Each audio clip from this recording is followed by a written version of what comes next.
Скандал в Одесі. Шестикласницю просто з уроків силоміць забрали до притулку. Працівники служби у справах дітей прийшли за ученицею, бо 2 роки тому її матір померла, а батько не може довести, що він рідний, бо свідоцтво про народження не вписаний.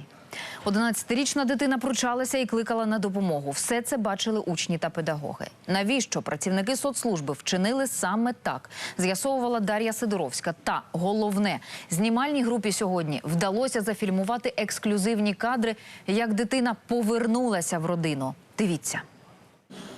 Марго, Катя та Жорик збираються до школи. Старша Карина вийшла раніше, вона вже в ліцеї. Все, давай поцілуйте. Давай. Не ночувала вдома середня. Лера вже добу, вона у притулку. Вот они на пляже. Вот Лерочка. Это уже давно. Вот наша мама. И они мне говорят, что это не моя дочь. Все сталося на 3-му уроці. До школи зайшли фахівці із служби опіки та поліцейські. Викликали шестикласницю Валерію в кабінет завуша, сказали, має негайно поїхати з ними до притулку. Дитина розплакалася, почала кликати на допомогу. Коли вже вибігла і була на коридорі, і її хотіли затримати вже, свідками були інші люди. Інші діти, звичайно, в школі. Вони були засмучені, схвильовані, як і ми всі, тому що це крик, це трохи насилля. На галас вибіг старший брат Лери та однокласники.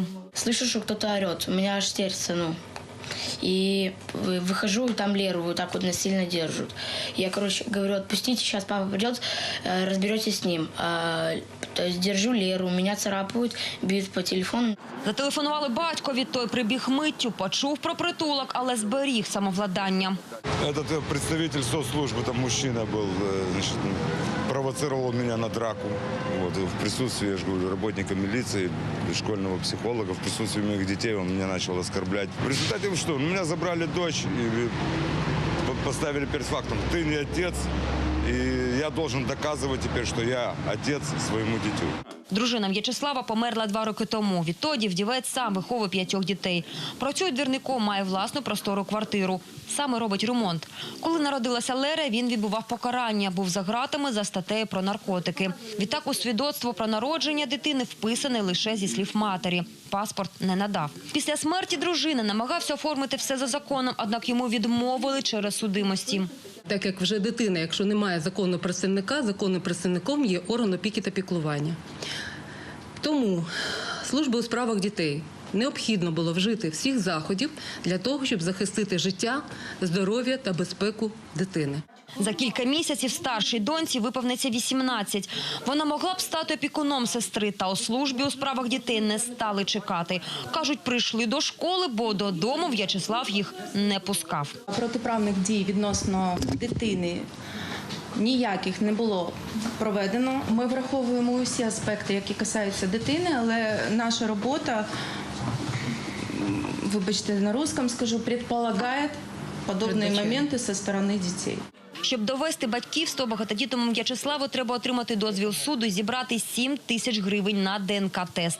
Таких грошей сім'я не має. Вони у розпачі, їхню Леру можуть дійсно забрати з родини. Она самая, такая у нас, самая хорошая. Папа хотел мальчика, и получается так, что Лера народилась, и она у нас пацанка. И она со мной занималась боксом, везде со мной ходила, то есть она у нас не девочка, а пацанка. Скандал набув неабиякого резонансу у соцмережах. Користувачі обурювалися, підтримували і несли гроші. Менше, ніж за добу, необхідна сума вже була. Сьогодні прийшли люди, які хочуть допомогти батькові встановити генетичну експертизу і допомогти в цьому матеріально. Результати тесту будуть готові за кілька днів. В'ячеслав поки чергує біля центру реабілітації дітей. Підтримує Леру як може. 2 доби бюрократичної тяганини і адвокати знайшли вихід.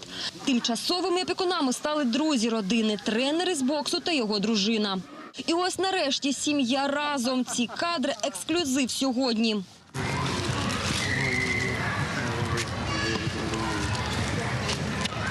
Они наши дети.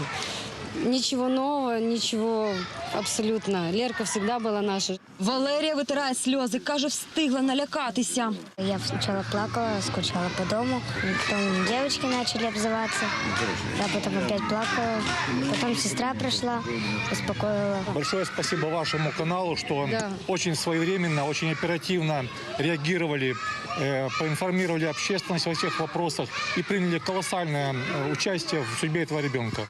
З Одеси Дар'я Сидоровська, Олег Шпак. Сьогодні канал Україна.